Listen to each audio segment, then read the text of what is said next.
The last time we did this, I forgot the bread because we were talking about lunch. So I brought apps.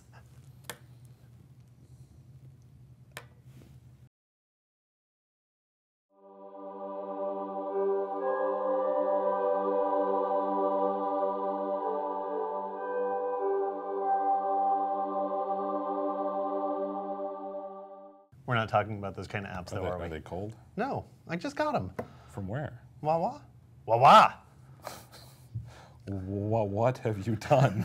We're not here to talk about these kind of apps, though. What are we here to talk about, Emery? We're here to talk about a real application app and the fact that we're making one. It's called 321 Launch, and it comes out late March. Its first real run will be April 2nd during a SpaceX International Space Station resupply mission. It is augmented reality, and it uses 3D assets, digital assets, and it places them on the real world, which is different from virtual reality. He's eating as I say this. Oh my These God. are really good. Virtual reality, you put the goggles on and it blacks out what's around you. Augmented reality uses the camera in your phone and your surroundings, obviously, to place 3D objects or 2D objects on top and augment reality. That's like Pokemon Go. Yeah, that's, yes. See, I was right.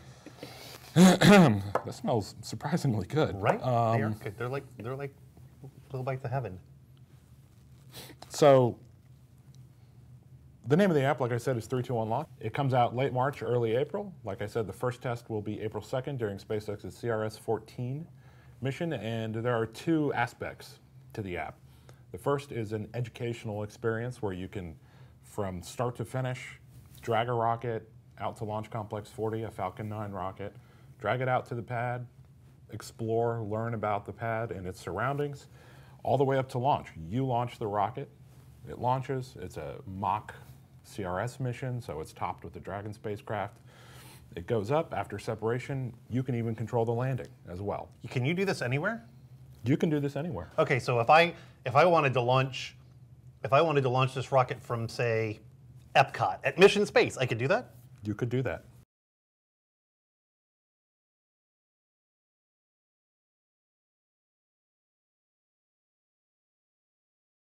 If I wanted to do it waiting in line at IKEA, I could do that? You could do it at IKEA, yes. IKEA. If I wanted to launch the app, launch the rocket in the app off my plate of apps, could I do that? Off of Launch Complex apps, yes, you could. Sweet. So the second part of the app is taking the 3D assets, the rocket, the digital assets we've built in partnership with USA Today and Florida Today, and making a live experience out of it. So as we're counting down to an actual launch from Cape Canaveral, your augmented reality app, anywhere you are, on your dining room table, your desk, your floor, your dog, you can place the rocket on reality and watch in real time as the rocket lifts off, as the stages separate, and as it comes back to land. You know that as you're saying all of that, I'm going to have the rocket launching up your nose, right? I suppose you could do that, but how would you, what if I, never mind. So yeah, the live experience also incorporates our traditional live video and live chat off to the right.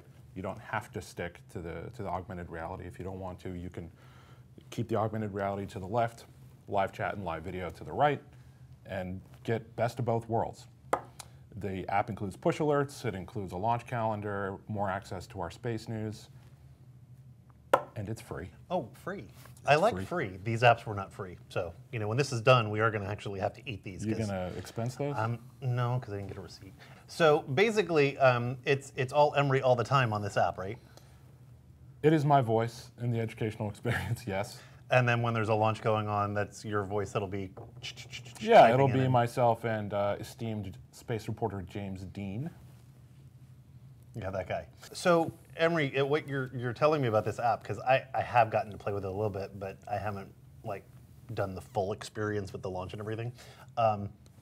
You told me that this was, if I'm using this out on the beach, I might want to have a charger pack with me, right?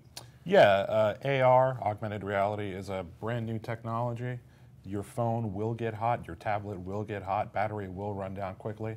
So obviously the live experience isn't going to start, 2 hours before liftoff. This is something you tune into 5 minutes before liftoff, through launch, through stage separation, through landing, and you probably call it. If you want to tune into our much earlier coverage, 2 hours before, obviously we're live with live chat and live video at floridatoday.com/space. All right, so the first launch when this is actually going to be able to be in place, we believe, is going to be the April 2nd launch, right? April 2nd launch at 4:30 p.m. 4:30 p.m., so our live coverage would technically begin at... Our live, normal, traditional live coverage begins at 3 p.m. that day. Okay. On the app, you'll get a push notification stating, tune in. If you allow push notifications, you should. You should. And then I'd say about 5 or 10 minutes before liftoff is the best time to tune in. So where would I find this app? The App Store, Apple's App Store. That would make sense. And the Android Google Play Store. We will have links pretty much all over floridatoday.com and in the newspaper, everywhere. So are we done talking about that app? Because I'm looking at this quesadilla and I want some of this app. These are. I'm just hungry. It's been a long day, Emre. It's not even 2 o'clock. You don't know my life. That's correct. It's been a long day. All right, Emre, what was that thing that you want to talk about? Just that April will be a busy month for launches. There are currently 4, which makes my life harder, planned launches in April. So you can be busy, but I can't be busy? You can be. It's only 2 o'clock, Emre. You can be as, oh my God, you can be as busy as you want. I can't believe I'm still doing this. So, like I said, the April 2nd launch, SpaceX resupplying the International Space Station. April 12th, United Launch Alliance Atlas V rocket will launch a national defense satellite for the Air Force from Cape Canaveral. On the 16th, NASA will see its spacecraft, a planet-hunting satellite called TESS. Stands for Transiting Exoplanet Survey Satellite. Kind of a big deal. That'll launch on a SpaceX Falcon 9 rocket. And TBD in April, unknown exactly which date, a SpaceX Falcon 9 rocket will launch from Pad 39A at Kennedy Space Center. That's the first launch since Falcon Heavy on February 6th. That satellite will be Bangladesh's very first communication satellite. Well done, Emre. That's going to do it. Bye. The quesadillas are good. Mm-hmm. All right. You can stop everything.